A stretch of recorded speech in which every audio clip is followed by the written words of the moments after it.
was talking to a friend of mine a while back, and we were kind of having fun with this idea about when is it appropriate or when is it okay to overtly show anger. To go ahead and get pissed off about a thing. Where you're not just a damn fool. Well, we're kind of pissing on about it for a while and stuff, and so finally we Google it, and it takes you to the Bible. The first line it shows you in Google, or at least it did us then, but it said righteous indignation. When you're looking at a thing that angers God himself, do something. Do something about it now.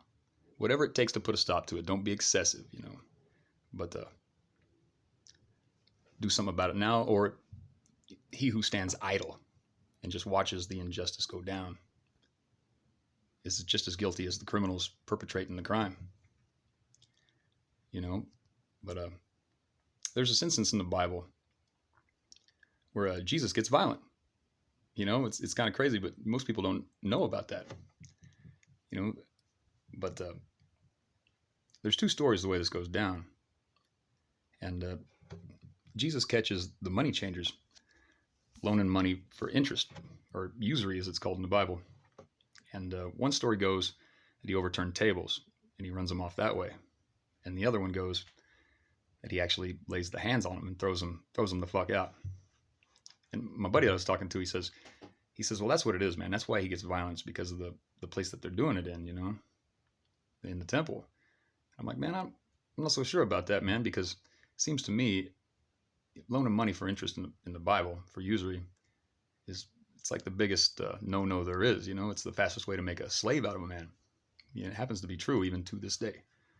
But I just love that, man. That Jesus throws them the fuck out of the temple. I love that. But Thomas Aquinas though says that let's see here. He who is not angry when there is just cause for anger is immoral. Why? Because anger looks to the good of justice. And if you can live amid injustice without anger, you are immoral as well as unjust.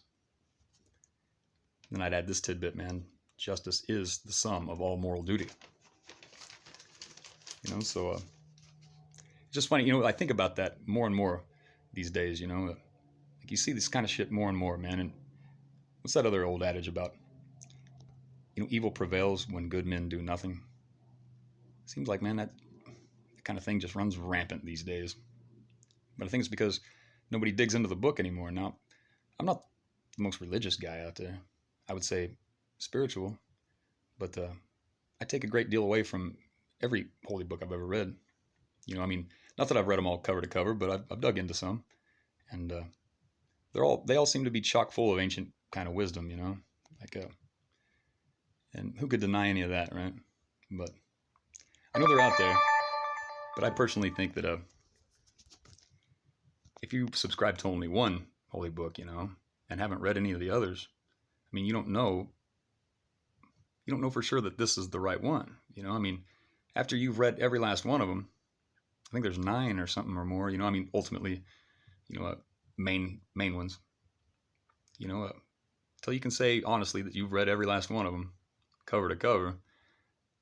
You can't say for sure that you're that damn well educated on the one you subscribe to being the one that's absolutely right and the rest of them are wrong.